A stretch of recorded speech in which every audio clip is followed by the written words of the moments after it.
I searched for the south side of Chicago you don't see in the mainstream media, I met inspiring youth claiming ownership of some of the most volatile streets.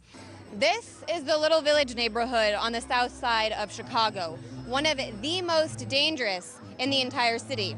It's a place where residents tell me certain people can't cross the street out of fear. But tonight, the community is claiming those streets, taking them back. Because as you can see, look around. There's much more to these communities, to Chicago, to the south side of Chicago, than the numbers and the headlines which come across our desks in Washington. The reason we're out here, we're here to increase the peace. We know that the community needs a sense of peace right now, and that's what we decided to get together with the community, a youth-led initiative to reclaim the streets. We want to put a different story, a different face to the story that a lot of people hear about Little Village and just neighborhoods in Chicago. There's people here, community organizing, unifying in order to promote peace and actually make a change and show action that we really do care about our communities. In local media, news out of Little Village tells the story of violence, shooting, gang feuds, death.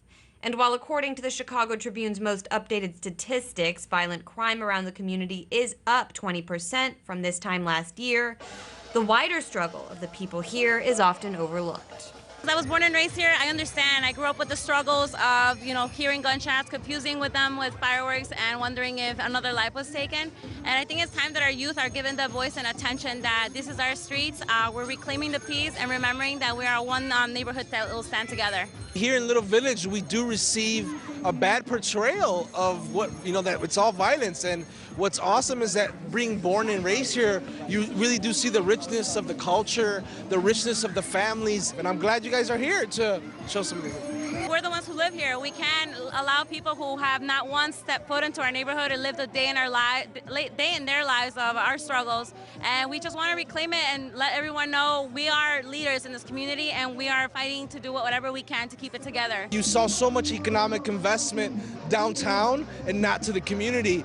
And that's what's really missing in Chicago is economic development from the top to the bottom and across the entire city. A community high school here where as soon as I graduated or transferred out, I wasn't at the same level as kids on the north side who received great education and had the resources there for them. This is by design. Even Roosevelt's New Deal came to Chicago unequally. In the 1930s, the government-sponsored Homeowners Loan Corporation created this map of Chicago, marking neighborhoods with immigrants and black people as, quote, hazardous real estate markets, a practice known as redlining, thus cutting off the flow of investment capital and the government resources which follow it.